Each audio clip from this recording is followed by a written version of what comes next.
Ben non, on fait pas sauter une salle, non. Il nous a fait une belle François Fellman, là. Alors justement, parlons de cette salle et de communication. Les acteurs de la communication sont là.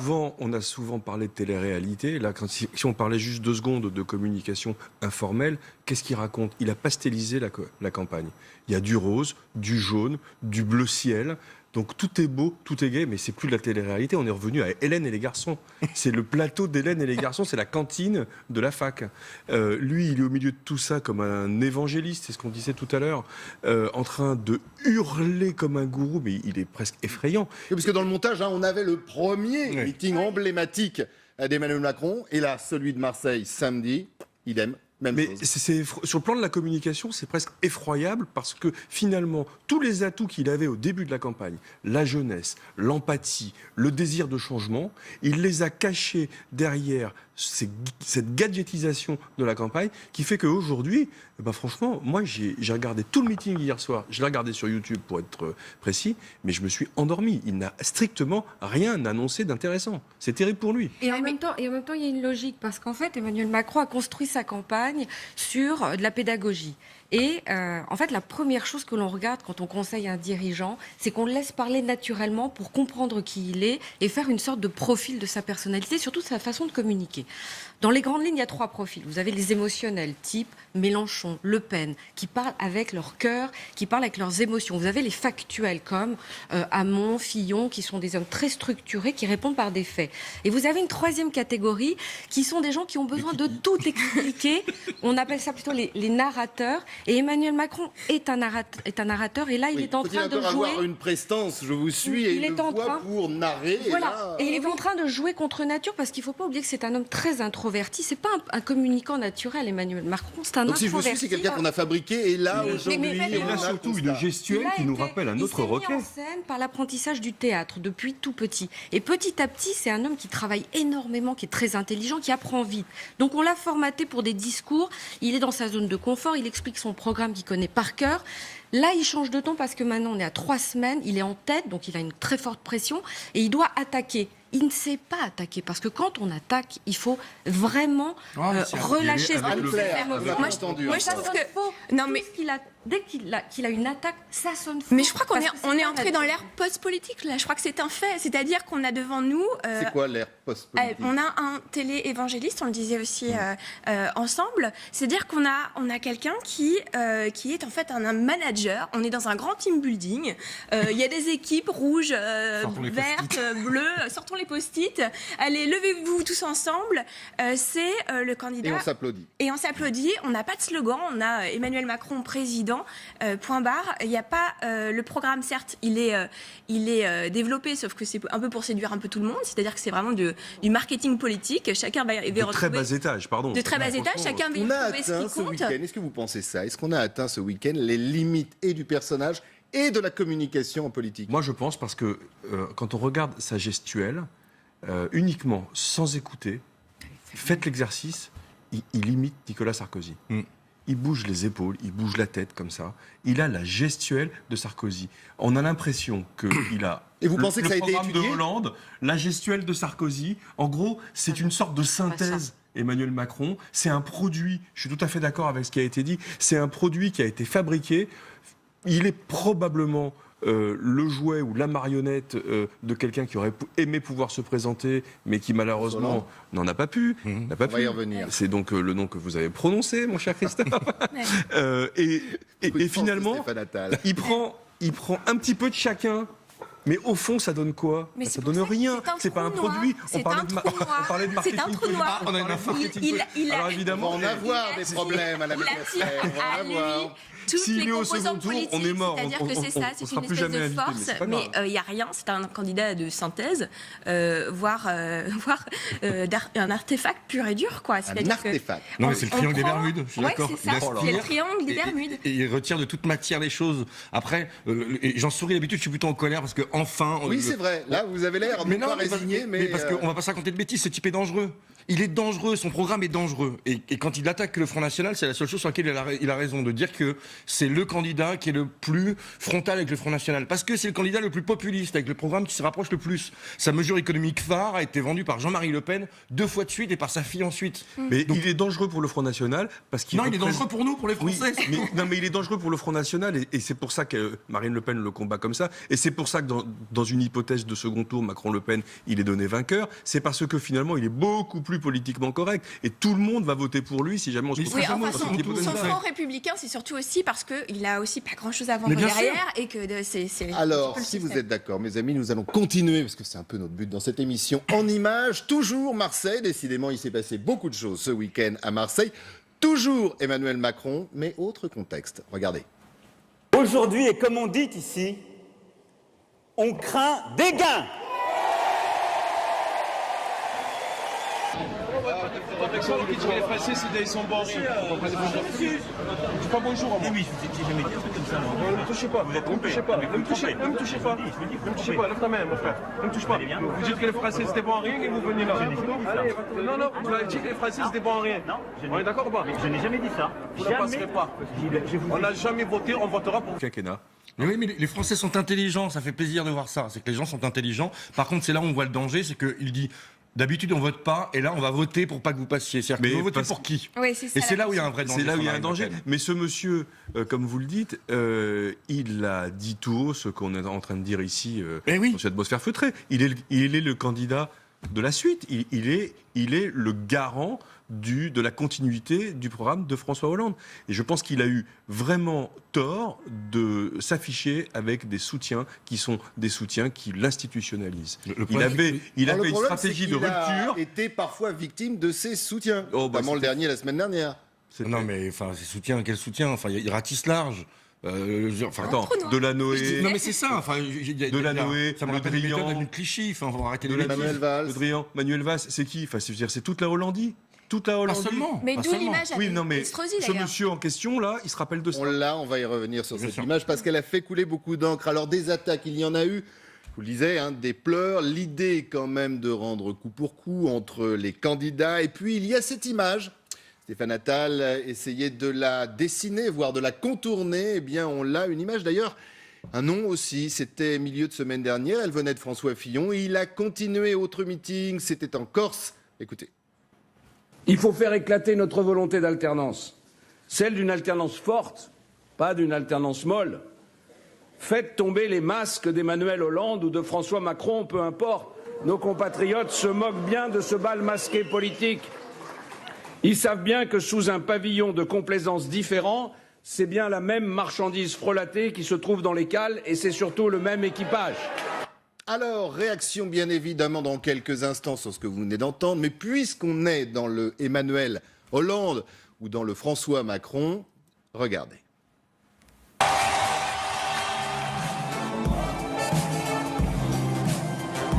Bonjour à vous. Bonjour Marseille.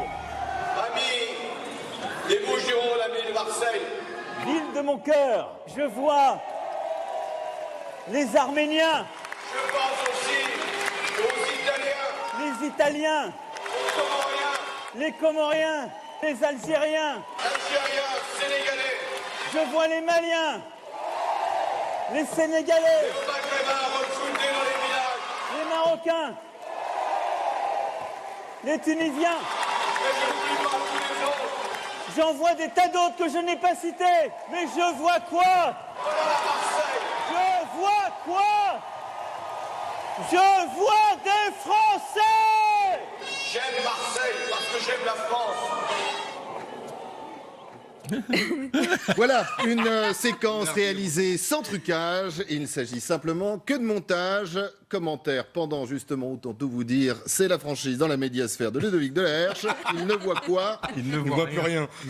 Non, mais sur la réaction des comédiens. Mais sur la réaction de Fillon, Non, mais comme quoi une stratégie de communication a ses limites. Elle a ses limites, sa stratégie de communication, et tout commence à s'effriter. Moi, j'ai lu quelque chose qui m'a interpellée ce week-end, c'est qu'il paraît qu'il est coaché par Mimi Marchand. Je ne sais pas qui était Mimi Marchand. C'est quand même une femme. Expliquez aux téléspectateurs qui est Mimi Marchand. Alors, Mimi Marchand, c'est une femme qui quand même donne toutes les images pour les paparazzi, de paparazzi dans la presse People. Et il semblerait, ça a été relaté par Vanity Fair, que Brigitte Macron était à un dîner avec Xavier Niel. Elle s'inquiète sur l'affaire de l'homosexualité de son mari. Xavier Niel lui dit, mais il faut absolument que tu sois coaché par cette femme. L'équipe de Macron tremble. Et en fait, c'est une femme qui a conseillé à Brigitte Macron de poster, de faire la couve de Paris Match en maillot de bain. C'est aussi elle qui a conseillé à Macron de mettre des banderoles, des couleurs un petit peu sur scène. Elle lui a dit quitte ton pupitre, il l'a pas fait. Elle est au premier rang de tous ses meetings. Mais et elle danse comme on l'a vu à Marseille. Et elle danse. Ça veut dire qu'Emmanuel Macron est coaché quand même par quelqu'un une folle et quelqu'un qui lui fait travailler sa voix. C'est quelqu'un, on lui a appris à parler marseillais en 48 heures et on voit bien les limites de sa communication. Oui. C'est mal passé. Il a très mal dit, hein, franchement. C'est ce qu'on appelle un flop, mais quelle erreur de com'. C'est du basique, quoi. On ne peut pas employer l'expression d'une région dans laquelle on va si on est décalé par rapport à cette expression. Il est en décalage complet. Il sait même pas ce qu'il dit. La référence à Ayam, il ne comprend pas ce qu'il dit. Il ne comprend pas. Oui, alors il y a cette référence le message qui veut Ayam. Complètement raté cette référence à Ayam, donc c'est vrai que moi je vous rejoins totalement. On a l'impression que la prochaine fois, s'il va à Reims, il va faire de l'électro, s'il va à Toulouse, il va faire du ska. Enfin, on se demande un peu ce qui. Il va parler champagne à Reims. Ouais, c'est exactement. Voilà. Il n'a pas parlé football, par contre, il a eu tort. Oui. Non, mais il y a l'histoire de l'écharpe quand même du PSG jetée à la foule en disant. Il l'avait déjà fait, d'ailleurs, Emmanuel Macron, que son équipe de cœur était l'OM. Mais ça, c'est nul. Il aurait pu parler football bien autrement. Je veux dire, la religion marseillaise, c'est le football. S'il avait voulu créer de l'empathie, il aurait dû faire autre chose sur le football. C'est là où moi, je veux dire, on parle politique, mais on parle communication ici. Oui. Et donc, il faut raisonner uniquement en termes de communication. Quand on attrape les codes. Mais est-ce que justement, alors je vous laisse finir, pardon, excusez-moi, mais par rapport à ce que disait Caroline. Une cible, il faut la travailler. Vous avez attesté. Travaille pas, enfin c'est terrible quoi. Non, mais le coup de l'écharpe, c'est évident. C'est que vous êtes dans une salle. Et les artifices. Encore une fois, est-ce que c'est justement. Vous êtes des spécialistes de la communication. Est-ce que on n'a pas atteint les limites de cette communication ? Le coup de l'écharpe, c'est très significatif et c'est très représentatif. C'est qu'on est dans une salle où les gens dorment. Moi, j'ai fait des meetings de Macron, on se fait chier. Il n'y a aucune conviction, il n'y a rien qui porte. Et donc, quand on arrive à Marseille, quand on balance une écharpe du PSG, c'est censé électrifier tout. Pour réveiller. Ouais. Exactement. Les gens sont censés hurler, etc. Parce que pour réveiller une salle qui en fait s'endort. Parce que vous les réveillez avec quoi ? Avec la taxe sur les prestations sociales ? Mais non. Donc, alors en parlant de salle, autant tout vous dire, on va essayer de voir si pendant l'émission on retrouve ces images. On en a trouvé, bien évidemment, mais elles sont difficilement diffusables en termes de qualité pour tout savoir sur cette fameuse salle. Beaucoup dans les médias ont dit, je vous disais en ouverture de l'émission, 6000 personnes à Marseille. En fin de compte, la salle pourrait contenir que 3000 personnes.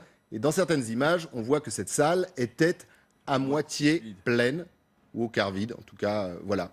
Regardez justement l'image, vous voyez, après, ça c'en est une. Il y en a d'autres, bien évidemment, on essaiera de vous montrer ça. Rapidement, il y a le premier front, et puis derrière, il y a personne. Rapidement sur les propos par rapport à Ayam, là par contre c'est grave, on peut sourire, rire, parce qu'il ne sera pas au second tour, maintenant on le sait, on est tous ravis.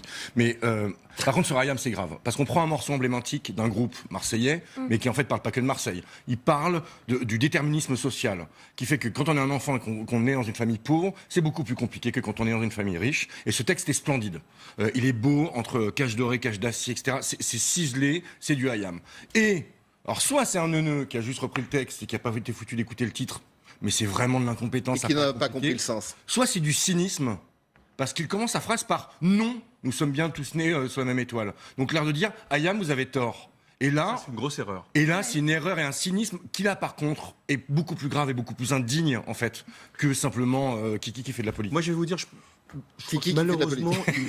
malheureusement, il est dans la superficialité totale. Mais bien sûr. De tout. Tous les sujets qu'il adresse, il les adresse de façon superficielle. Je suis pas certain qu'il ait vraiment lu le texte de cette chanson sublime tel que vous l'avez écrit. Non, pourquoi ? Parce je suis que pas certain qu'il s'intéresse au football. On parlait de l'image Closer, Voici, Gala, enfin tous les magazines People. Et c'est un candidat de l'image. Et de la posture. Et de la posture. Il était le seul dans cette campagne à pouvoir parler aux jeunes. Il a 39 ans. Je veux dire, il est quand même beaucoup plus proche de quelqu'un qui a 25 ans qui va voter pour la première ou la deuxième fois que les autres. Et il n'y a que Mélenchon qui fait ça. Moi, il y a quelque chose qui me trouble sur sa communication orale. Je regardais C'est à vous, et en fait, la journaliste l'attaque sur le fait qu'il ait accepté de montrer son couple dans les médias. Et il s'énerve, il dit « Mais bon sang de bonsoir !» est-ce que vous employez cette expression à 38 ans dans sa communication? Même à 50, Non, mais je vais vous dans dire, sa madame. communication, parfois, il dit naguère, naguère. Voilà, et je trouve qu'il y a un décalage entre sa femme, qui, Mais vous le disiez tout à pardonnez-moi, l'heure, que je Caroline. trouve très belle, Vous disiez- c'est une femme qui est très intéressante, qui ne fait pas son âge, et un homme de 39 ans qui se dit être révolutionnaire, qui veut amener... Mais vous l'avez dit tout à l'heure, etc., Caroline, et qui c'est la emploie un différence vocabulaire entre ce très qu'il est étonnant. certainement et peut-être d'ailleurs, et l'image qu'on veut bien lui Et donner. c'est le packaging, on en revient au candidat marketé. C'est on dirait un étudiant dès que je en vais m'énerver, commerce. je vais dire mais bon sang de bonsoir. Mais ça pristille. Alors, allez-y. Ça pristille. Oui, maintenant on va parler comme ça chez vous, Christophe. Bon, il y a de l'image, il y a aussi de la politique, bien évidemment. Toujours Emmanuel Macron, son ennemi François Fillon, règlement de compte entre les deux hommes. On va commencer, bien évidemment, par Emmanuel Macron. C'est devenu un clan qui joue sur la revanche, qui ne promet que cela. Il va venger. C'est un clan aux pratiques inacceptables, qui ne propose plus rien, qui hier encore a fait siffler un représentant de la famille gaulliste. Alors, il joue. Il n'est pas habité. Il n'est pas habité. C'est-à-dire comédien. qu'on sent que ce sont des phrases préparées et qu'il ne se les est pas appropriées. Et c'est ça qui dérange, je trouve, à l'image. Il interprète un rôle qui lui a probablement été écrit par d'autres, dont on peut supposer qu'ils sont François Hollande, son épouse et je ne sais qui encore. Mais il interprète un rôle. N'oublions pas qu'il a connu sa femme dans un cours de théâtre il y a déjà 20 ans, 25 ans, et finalement, il n'est peut-être pas autre chose qu'un comédien de planche qui interprète un rôle que d'autres veulent écrire pour lui. Alors, autre sonore à analyser, c'est tout de suite, c'est parti. Je veux que nous soyons le vote du cœur, le vote de l'enthousiasme, le vote de l'espérance, et que nous chassions loin de cette campagne, loin du pays, le parti de la haine, celui du mépris, celui du repli, et toutes celles et ceux qui nous font tellement honte. Aujourd'hui, et comme on dit ici, on craint des gains. Voilà, on craint des gains, séquence 2. Et commentaire de Caroline Chevalon sur ce que vous venez de voir. On est au théâtre, on regarde une tragédie qui se dessine avec un homme qui a appris à se mettre en scène. Il a appris, pour moi, je signe, je confirme, que pour moi c'est un introverti. Et vous pensez que un homme ça très se brillant. fracture, pas dans les médias, parce qu'on est là pour en parler bien évidemment, on parlera d'ailleurs des médias dans quelques instants, mais dans l'électorat? Ça se voit pas dans les sondages encore. Mais parce que on parle de sondages. Les sondages ne représentent que les gens qui répondent au téléphone sur les enquêtes d'opinion. Donc ça représente pas les Français. Ça représente les gens qui acceptent de prendre leur téléphone après un débat pour répondre à une enquête d'opinion par téléphone. C'est censé représenter les Français. Parce que Et ça représente personne. Moi, je les ai vécus dans la pub pendant 15 ans. C'est une arnaque, les sondages. C'est une arnaque. Ça ne représente personne. Ils se plantent systématiquement depuis 10 ans. Et on continue. Par contre, sur la tendance, ils perdent des points. Tout le monde perd des points. Et après, ça commence à se fracturer. Mais quand on voit Fillon qui l'attaque, bon, c'est quand même le camembert qui dit Reblochon tu pues, parce que le type se gaffe d'argent public depuis des années, nourrit sa famille, sa femme, ses il est enfants, pas le seul. tape dans la caisse. Oui. Mais il tape sur Macron en disant on va faire tomber les masques et c'est la continuité. Mais alors, bon, lui qui le fasse tomber aussi le masque. Mais après, c'est choquant en fait. C'est choquant et toute la clé, c'est l'abstention. Et on continue à nourrir l'abstention si on ne parle pas de conviction. Et donc Macron nourrit l'abstention, Fillon nourrit l'abstention parce que c'est du foutage de gueule. Alors, les sondages ne sont peut-être pas des horoscopes comme peut le dire Mélenchon, mais en tout cas, ils donnent des dynamiques. C'est le seul truc intéressant. Des tendances. C'est des tendances. C'est voir si on gagne plus 3 points, moins 3 points, etc. Donc là, on voit, il est en train de descendre gentiment. Je pense que la cristallisation ne s'est pas faite encore. On est tous en train de débattre sur quand est-ce qu'a lieu la cristallisation. C'est un peu la galère de Troie aura-t-elle lieu? Mais en fait, je pense qu'elle n'a pas eu lieu. Je pense Ce qu'elle que se vous fera appelez, pour expliquer à ceux qui nous regardent, la cristallisation, cristallisation. c'est le moment où on se décide vraiment pour un candidat et on est décidé fermement sur un choix de vote. Il s'est trompé. C'est ce qui fait le socle d'ailleurs du Front National. Exactement. Dit alors que la cristallisation. Exactement, parce que le fait. Front National, les électeurs sont très décidés. Et c'est vraiment toute la différence. Je pense qu'il s'est trompé de cible marketing. Il a fait une campagne depuis le début pour les journalistes, pour les médias. C'est le seul à pas agresser les journalistes. C'est le seul à à sourire, à être totalement empathique avec les médias. Il a fait une campagne pour les leaders d'opinion, jusqu'à en oublier que c'est pas les journalistes qui votent à un moment donné. Et c'est toute la limite de l'exercice. Et que les journalistes, au vu de l'ambiance, ne font plus vraiment les candidats aussi. Là, on est d'accord. Et on communique sur 3 registres qui sont assez connus. C'est l'éthos, c'est qui je suis. Donc là, on voit ça s'effrite parce qu'il y a une différence entre un langage justement un petit peu de personnes plus âgées et puis qui il est vraiment. Sur le logos, donc le fond, la raison, donc quel programme on propose. Là aussi, on voit que ça s'effrite parce que finalement, le marketing politique, il est ce qu'il est. On répond aux besoins de tout le monde et c'est du micro-ciblage mais hyper large. Et puis, enfin, sur le pathos, il a fait tout sur le pathos. C'est tout sur l'empathie, tout sur l'image. Et c'est ça qui... Alors, en parlant d'image... Je ne suis pas sûre que ça va s'effriter. Il faut voir dans le temps parce qu'il a quand même une grande capacité de réactivité.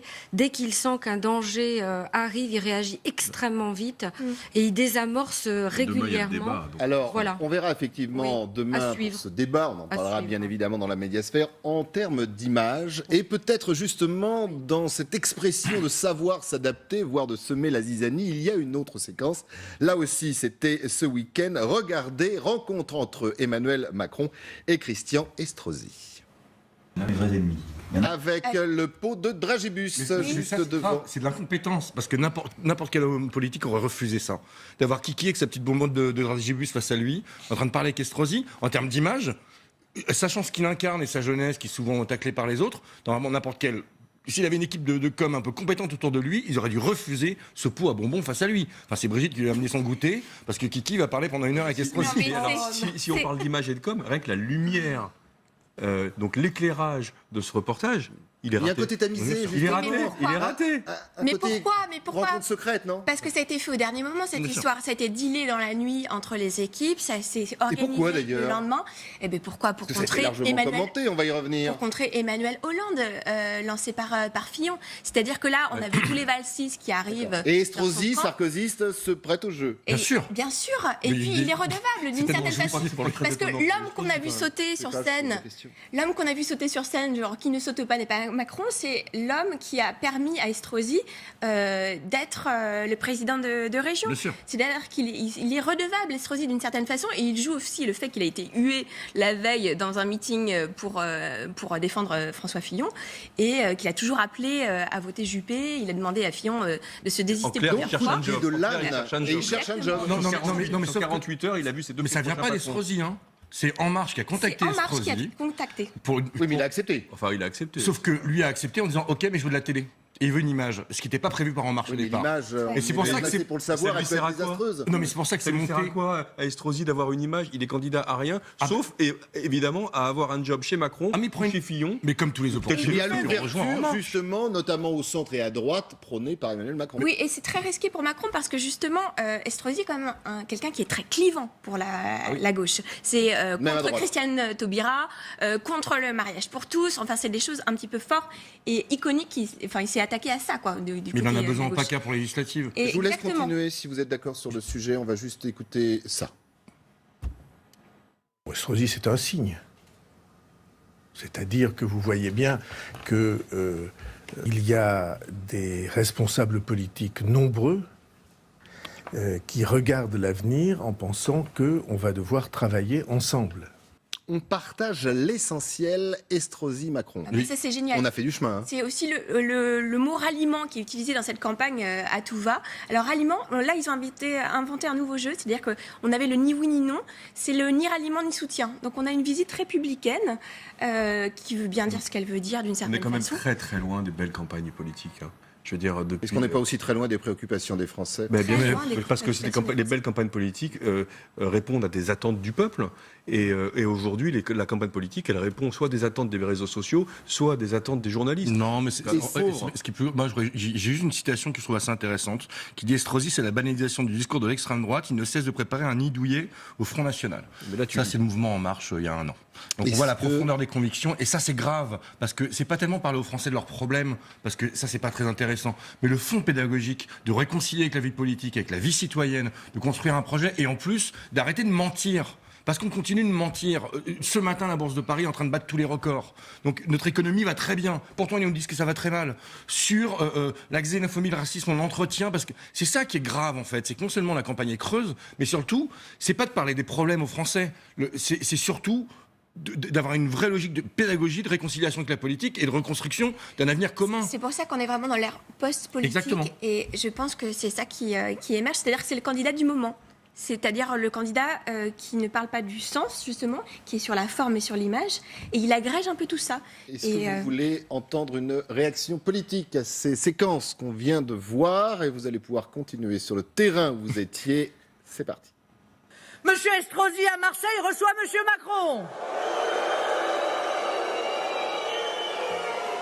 Et chacun de déballer le grand jeu de courbettes, de déclarations inamourées, de promesses de travailler ensemble. Quand ça? Demain? Non! Aujourd'hui! Dès maintenant! Et pourquoi faire? Faire reculer le chômage? L'insécurité? Mettre à bas le terrorisme, le communautarisme? Non! Faire battre le Front National! Voilà. Elle fait du Le Pen, mais elle le fait très bien. C'est ça. J'allais dire, on est loin de la com, entre guillemets. On est dans le fond. Bah non, elle est aussi dans la com, mais elle en a besoin encore. On n'est pas dans le fond. Elle est à l'école de son père. C'est que de la com, parce qu'elle fait on est dans le fond de cuisine du Front National. Exactement, c'est ça. Elle est toujours dans la victimisation. D'ailleurs, je pense sur le contenu. que... Sur le contenu, bien sûr, on est dans le fond de cuisine. Mais elle irradie l'écran par rapport à Macron. C'est terrible. J'ai pas du tout envie d'avoir à dire ça, évidemment. Mais elle est super forte, quoi. Elle occupe tout l'écran. Elle est tribun ou tribune, je sais pas comment on le dit au féminin. Mais c'est une Le Pen, c'est une vraie Le Pen. Donc c'est quelqu'un qui est capable d'arranger les foules. C'est intéressant parce que je trouve que Marine Le Pen, elle a grandi avec la politique et on le voit bien dans les images. C'est-à-dire que quand elle a 18 ans, elle est vraiment la fille de l'adolescente un peu rebelle. Après, on va sentir la femme. Et aujourd'hui, je trouve qu'elle est dans des codes de communication de la maman protectrice. Et ça se voit quand elle apostrophe des électeurs dans la rue. J'ai vu une image où elle disait à l'un d'entre eux, bon, vous avez terminé, je peux causer maintenant? Et on avait vraiment l'impression que c'est la maman qui va dire à table, qui tape la main sur la table. C'est Alice Sapritch dans Folcoche. Voilà. Alors, autre communication, autre élément qui revient assez souvent et très souvent, bravo pour l'image, dans cette campagne. Alors, ils l'ont tous fait, notamment ce week-end, la presse. Et comme on parle de presse, on va revenir avec Marine Le Pen. Ça pourrait résumer ce que pense une bonne partie des candidats d'ailleurs. Les médias se déchaînent pour tenter de nous atteindre de leurs flèches venimeuses. Le but ne sera pas de commenter avec neutralité et déontologie, mais de dénigrer, de caricaturer, parce qu'ils ne savent faire que cela dès que j'ouvre la bouche.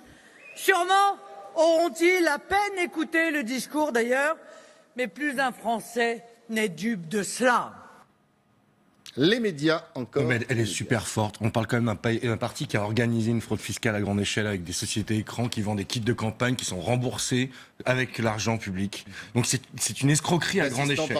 L'assistant parlementaire. Qui était organisé, on a les mails, etc. Ouais. Et on a quand même quelqu'un qui est sur scène avec marqué au nom du peuple, alors qu'elle a tapé dans les poches pour pouvoir nourrir des gens qui sont. Enfin, le Front National s'est construit avec des gens qui ont des noms à particules. On parle de noblesse installée. Elle a été nourrie. Alors là, on veut se retourner vers les médias, ça ne passe pas en tout cas, ça a du mal.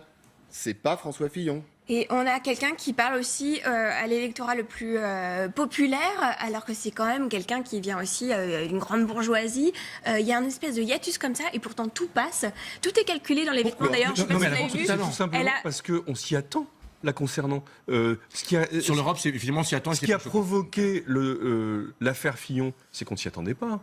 Le peuple ne s'y attendait pas. Et il a provoqué un effet de sidération suite aux révélations du Canard enchaîné qui a cristallisé sur les affaires. Mais avec elle, on s'y attend, ça a toujours été comme ça. Sauf son père est un magouilleur, je suis entièrement d'accord avec vous. C'est un grand enfumeur. Sa fille, pareil. Il va savoir si les deux sœurs, c'est pas la même chose aussi. J'en sais rien. Mais la grande différence, donc, effectivement, c'est qu'elle n'a jamais dit qu'elle était irréprochable. La grande différence avec Fillon, c'est ça. C'est d'ailleurs ce qu'il a regretté ce week-end en Corse, François Fillon, quand il a dit voilà, je l'ai dit et c'est pour ça que tout le monde m'est tombé dessus. Bien sûr. J'aurais pas dû le dire, c'était une erreur. Par le fond, d'ailleurs, mais la formule était une erreur. Mais en plus, il y a un fond. Je vais vous raconter une scène avec Marine Le Pen que j'ai vécue il y a quelques années. Il y a un fond chez elle qui est assez intéressant. Je me suis occupé d'une école de rugby pendant très longtemps et son fils jouait à Suresnes. Et donc, j'étais moi avec le Racing et toute l'école de rugby du Racing. Et elle vient chercher son enfant. Et elle sait que c'est le Front National. Elle a l'habitude de l'hostilité des gens, etc. Et on voit qu'elle balaye et rapidement. Moi, je me suis battu toute ma vie contre le Front National, donc ça devait se voir. La seule personne qu'elle a targetée, c'est moi, et pendant 2 heures, elle m'a pas lâché. Et elle est redoutable, parce qu'elle est habile, elle est intelligente, c'est une femme cultivée. Donc tout est bien travaillé, et elle aime cet affrontement d'aller tout le temps au plus difficile. C'est la grande différence qu'il y a 2 grands populistes aujourd'hui, qui sont elle et donc Macron. La grande différence, J'allais vous poser la question, vous voyez. J'en prends un petit peu quand même. Parlons pas de Mélenchon il y a 5 ans. On va en parler pourtant dans 2 minutes. Mélenchon, aujourd'hui, c'est très différent en fait. Et sur le fond de son programme, il a un fond populiste depuis très longtemps. Si on regarde son programme-là, il n'y a rien de populiste dans son programme en réalité. Vous parlez de Mélenchon. Et vous savez quoi ? On va en parler tout de suite. Quelle transition! Ah, c'est bien, c'est préparé. Oh là là là là là là là. Mélenchon, on l'a titré comme le 3e homme. Lui pense peut-être le 2e, et certains, pourquoi pas, sur ce plateau, pensent même premier homme. En tout cas, on l'écoute parce que Mélenchon a un poids, Mélenchon a un appui, les astres. Il est vrai que depuis plusieurs jours, les horoscopes nous sont favorables. Eh bien, si ça sert à donner du cœur à l'ouvrage, tant mieux. Et il ne faut pas renoncer à l'enthousiasme qui nous saisit, à l'idée d'une victoire qui hier semblait impossible et aujourd'hui semble se rapprocher de nous. Alors on va parler fond, on va parler forme, et Stéphane Attal en parlait en regardant les images, en disant les images, le public, les jeunes. Les jeunes, la densité, la compacité de la foule, il parle à des fans. Le dernier qui a été élu par des fans, il s'appelle Trump. Ouais, mais ça n'a rien à voir. Ça n'a rien à voir quand même. Ça n'a rien à voir quand même. Là, ce qui est intéressant dans la scénographie, c'est que c'est vraiment du stand-up, quoi. C'est-à-dire Je vois quand même ce que veut dire Stéphane Attal, c'est-à-dire que ne fait pas un parallèle entre Mélenchon, mais sur ce mouvement de fond. Oui, et autant tout dire à celles et ceux qui nous regardent, même dans les médias. Mais bien sûr. Mélenchon est en train de séduire. Mélenchon est en train d'avoir un traitement particulier, des commentaires parfaits. Il fait 3 pages dans le JDD ce dimanche. Depuis des années. Mélenchon a commencé à aussi pacifier un peu sa communication. Il utilise la communication non violente, donc il se fait plus rond. C'est une bonne question. Je vous pose la question. Il se fait plus rond là dans les médias. Est-ce qu'il a une communication? Mais bien sûr. Vous dites qu'elle a changé de gagnant. En fait, ou d'homme du 2e tour. Non, en fait, je pense que c'est pas qu'il a une. Enfin, il sera au second tour. Vous avez des sondages qui sont faits en face à face, qu'il annonce comme pour les Français, c'est la personnalité. Je le note. Il sera au 2e tour. 9h44. En fait, la grande différence dans la communication, c'est que Mélenchon s'est aperçu que son personnage nuisait à son propos. Oui. C'est-à-dire que l'homme énervé, grognon, etc., nuisait au fond, parce qu'en fait, le fond de son programme n'a pas changé. Quand on regarde et qu'on remonte en arrière, il maltraite les médias. La même chose. Il maltraite les médias, et donc il a accepté lui de se mettre en retrait. Et ça peut faire plaisir à son électorat. Et du coup, il rentre dans une posture d'homme d'État, parce que quand il gomme l'individu pour dire mon projet est plus important que moi, donc vaut mieux que je la ramène un peu moins, même si par moment ça ressort, mais il fait un travail sur lui, et là il rentre dans une stature d'homme d'État. Et sans compter le second degré. Lui travaille pour intérioriser, alors qu'Emmanuel Macron, vous nous l'avez expliqué tout à l'heure, lui travaille pour extériorise le vide. Donc hier, il a eu une séquence sur la santé publique. En termes de communication, ils sont totalement opposés. Mais il y a une chose chez Jean-Luc Mélenchon qui est incroyable, c'est que je pense que c'est le seul à vraiment prendre du plaisir. On sent qu'en meeting, il prend du plaisir. Il est en communion avec son public. Parce que c'est pas évident d'un seul coup. Mais contrairement aux autres, il fait une campagne tranquille. Mais complètement. Depuis un an. Et il Est-ce a qu'il pas est égal à changé. lui-même? Il n'y a pas d'affaire, il n'y a pas d'ennemi, personne ne le trahit. On va parler de trahison dans quelques Pourquoi ? Parce instants. qu'il a un Mais sur socle son de chemin. conviction qui est très ferme, c'est-à-dire qu'il est vraiment très solide sur ça. Il a juste eu l'image à travailler au fur et à mesure, et ça fait même plus d'un Il n'y a an pas d'affaire. qu'il fait ça. Il n'y a pas d'affaire, donc lui Et ça continue joue son petit beaucoup dans cette campagne bonhomme de Pas chemin. encore. Et il n'a pas peur Non. déjà. Elle serait déjà sortie à Ouais, 20 c'est ça. jours quand Je pense même. que Non, là- non, Premier puis tour. surtout, il a une vision, une conviction et un projet à défendre. Donc ça change tout. Ça change tout, notamment dans les meetings, mais sur l'ensemble de ses apparitions, il a un socle et quelque Il a chose même à un défendre. look, regardez la photo, il a même un look. J'imagine que s'il était au second tour ou s'il est élu président, il va y avoir une mode Mélenchon. Il est pas habillé comme On le les voit. autres, il a pris des habits de vieux trotskistes, faut dire ce qu'il est. François Fillon fut un temps avait essayé cette petite veste. Ouais. C'était Ouais. pas le même prix, mais il a essayé. Elle n'est pas le même prix, ouais, en effet. D'ailleurs, il l'a Désolé. rendu, a-t-il dit. Le seul, Pas celle-là. le seul danger que je vois dans sa communication, c'est qu'à un moment donné, la forme prenne le dessus sur son programme et sur les idées qu'il faut en ressortir. Parce que finalement, on pourrait presque tous aller voir un meeting de Mélenchon pour le spectacle. Parce que c'est un excellent orateur, parce qu'on attend sa petite phrase, on attend la façon dont il va être un peu Et d'ailleurs, Et il y savoureux. en a à Et chaque d'ailleurs, meeting. regardez aujourd'hui, on parle D'où plus certainement de l'horoscope que de ses idées. Ce dont parlait Stéphane Attal tout à l'heure, et cette image avec Trump, il y a toujours la bonne phrase, on attaque toujours les médias, puis, il y a toujours quand les même, réseaux sociaux. quelque part dans ces messages, des codes qui sont respectés, et ça fonctionne, ça C'est semble que le fonctionner. Washington Post, la veille de l'élection américaine, donnait Clinton élu à 80%. Mais bien sûr. La veille. Donc c'est quand même terrible. J'en Moi, parlais avec un camarade hier à dîner qui était aux États-Unis à ce moment-là et qui me disait, notamment sur la Floride, tu sais, mais c'est juste incroyable que les médias comme le Washington Post ou d'autres annonçaient Trump gagnant et notamment en Floride, Clinton pardon, et notamment en Floride. On disait quand on prenait la route, les Américains ils l'affichent sur leur maison pour qu'ils vont voter et sur leur pare-choc. Sur la route, il y avait que du Trump. C'est ça. Donc c'est une espèce d'aveuglement et on est exactement dans le même cas. Merci beaucoup Ludovic. Décidément, nous avons vraiment préparé les transitions. Quel numéro de Parce que tango quand on prend la route, on peut prendre la route avec une caravane. Et justement, oui, elle est très dure celle-là, ce matin, 8h30, ouais, je vois que ça régit pas tellement sur le plateau, dur. 8h30, il y a un autre, regardez, candidat qui lance la caravane du revenu universel, le cœur qui bat la France, bien sûr, le pauvre Hamon, une campagne difficile, lâchée, trahie, il essaye. Il espère, la conviction, regardez sur ces images, elle n'est pas vraiment là. Ludovic de la Herche disait à la vache, je vous laisse le commentaire. Non mais c'est triste parce qu'il a fait une belle campagne. Enfin, il fait un une beau belle programme, campagne. il a une belle campagne. Sauf qu'il est aidé par personne.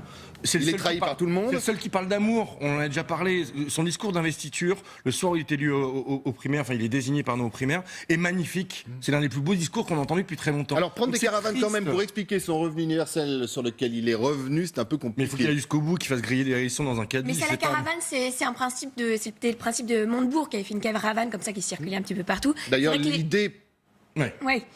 Elle Mais vient c'est de- vrai que l'image est assez désastreuse. Et en plus, là, les médias accentuent ça. C'est-à-dire qu'on va voir les gens, justement, qui sont passifs derrière, l'absence d'animation. Là, c'est des images qu'on a tournées. Oui, hein. mais il y a des images qui T'as sont pas choisi. ressorties aussi dans le back-office des meetings. On le voit un petit peu tout seul.